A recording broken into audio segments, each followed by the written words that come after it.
Next on Eyewitness News, two major fires. One destroys many homes in one of New York's chic resort areas. Another forces the evacuation of an entire community. New York's crack problem gets worse. Now Governor Cuomo decides to do something about it. For a few minutes, it makes you feel good, and for the rest of your life, it destroys you. And our special report, more and more people are finding love at their workplace. There is a tremendous increase in the office as being the place where the action is. And some scientists say that too many vitamins could be hazardous to your health. The Montreal Canadiens have been hazardous to the Rangers' health, but will the Rangers' luck change? We'll have highlights of tonight's game. I'm Ernie Anastos. And I'm Kaity Tong. Eyewitness News is next. Why is Greater New York picking U.S. healthcare? When you need a doctor, there's one available 24 hours a day. They do all the paperwork. You just think about getting better. Fuller, most health plans would like you to keep fit. U.S. Healthcare pays you to do it. U.S. healthcare not only provides you with the best possible treatment when you get sick, it does everything to make sure you don't. A very healthy reason for picking it. U.S. healthcare. They're making healthcare in the U.S. healthier. Ask your employer.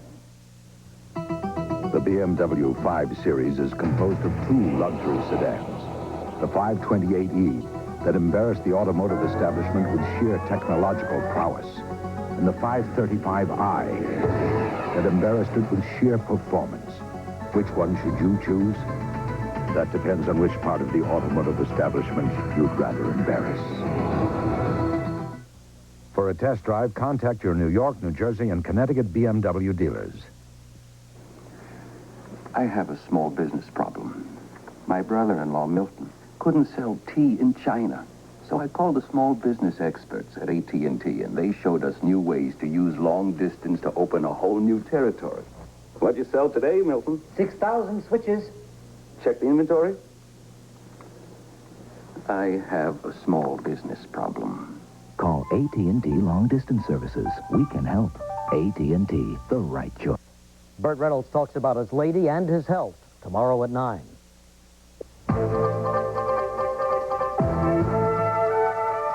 This is Eyewitness News with Ernie Anastos and Kaity Tong, plus Storm Field, Eli Zaret, and the Eyewitness News team. Good evening, everyone. A major fire raced through the palatial homes in Fire Island Pines tonight, and because the summer season has yet to start, hardly anyone was around to fight it. Firefighters had to take ferry boats over from the mainland. Others had to race across sand dunes from other towns on the island, which has no roads. 3 oceanfront homes, each worth over $1 million, burned down. 2 other homes were also destroyed, and 5 more houses were damaged. Pines officials say the fire started in one of the oceanfront houses. There were no injuries during the fires. And near the Jersey Shore, just inland from Seaside Heights, firefighters were successful in keeping a wall of fire from reaching a housing development. For a while, more than 500 people had to be evacuated from their homes. The fire in the Pine Barrens is still smoldering, but it's under control. No word yet on how it started. It's called crack. It's a form of cocaine, and it's deadly. At least 7 deaths this week, more arrests tonight. And now a crackdown. Even Governor Cuomo is joining the fight. And Tracy Egan is here now with more on this ongoing battle. Tracy. Kaity, it is a battle that was bound to get bloody, and over the past week it has, because crack is a drug that is highly addictive and very profitable to sell. Wednesday, 4 men killed, 1 wounded in a city housing project in the Bronx. Motive, say police, a dispute over crack. Thursday, a 29-year-old construction worker charged with killing an elderly woman in the subway. Police say he was addicted to crack, robbing to support his habit. Friday, a 25-year-old man shot and killed in a Washington Heights apartment. The motive, say police, crack. Saturday, a man found dead in his car in Harlem. Again, a crack-related murder. And yesterday, a 16-year-old boy turns himself into police. He says his mother found him using crack, so he killed her. And today, Governor Cuomo announces he's taking tough action to crack down on the street drug. He proposes stricter drug laws and proposes teaching youngsters to avoid crack. And it costs you money. And you put it in a cigarette and you smoke it, and for a few minutes it makes you feel good, and for the rest of your life it destroys you. Uptown tonight, police hit this base house, a known hangout for crack users, at 135 on Amsterdam Avenue. Police find crack pipes and a sawed-off shotgun. Police make 4 arrests. They admitted going in there to use crack. How big a problem is crack in the city right now? I found it to be an enormous problem. Everybody that you usually arrest or find is somehow connected with the crack in one way or the other, either selling it, using it, abusing it, etc.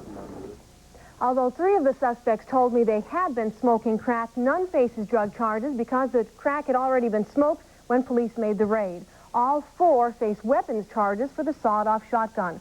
And police say the crack will be back in the base house by tomorrow. Ernie? All right, thank you, Tracy. Radiation from the Soviet nuclear accident at Chernobyl is now reaching the United States, and that cloud is over the West Coast. Readings are above normal, but officials say that they pose no danger whatsoever. In fact, most of the radiation is 6 miles up and will only come down if it rains. Tonight, the Soviets admit that there was a partial meltdown at the plant.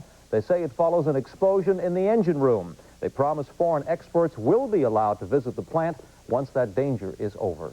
Kaity? In Tokyo, the site of the economic summit, terrorists set off 12 bombs in the subways during rush hour. Amazingly, there were no injuries. Police discovered and defused several other bombs before they went off. The campaign of terror came as the final session of the 7-Nation Summit was about to begin. It apparently was in response to the strong pledge at the summit to isolate Libyan President Muammar Gaddafi. The message is, you've had it, pal. You are isolated. You are recognized as a terrorist. President Reagan had to do some arm twisting to get the anti-terrorism pledge against Libya, the holdout French President Francois Mitterrand.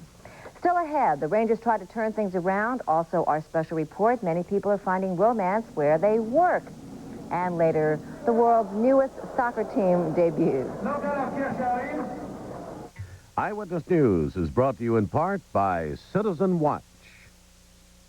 The stars are gonna twinkle and shine. How they'll shine this evening about 8:45. My loving arms. They say time is what you make it. At Citizen, we prefer making it beautiful. Around you, around 8:45. Citizen, at Torno Corner. Banks can't do enough to keep big companies happy. Just name it, Pinky. Just name it. Big companies have easy access to unsecured credit. Just name it, Henry. Other companies don't. Big companies get help with mergers and acquisitions. Just name it. Other companies don't. But there is a bank that offers all companies the same quality services it offers big companies, the Bank of New York. Instead of settling for what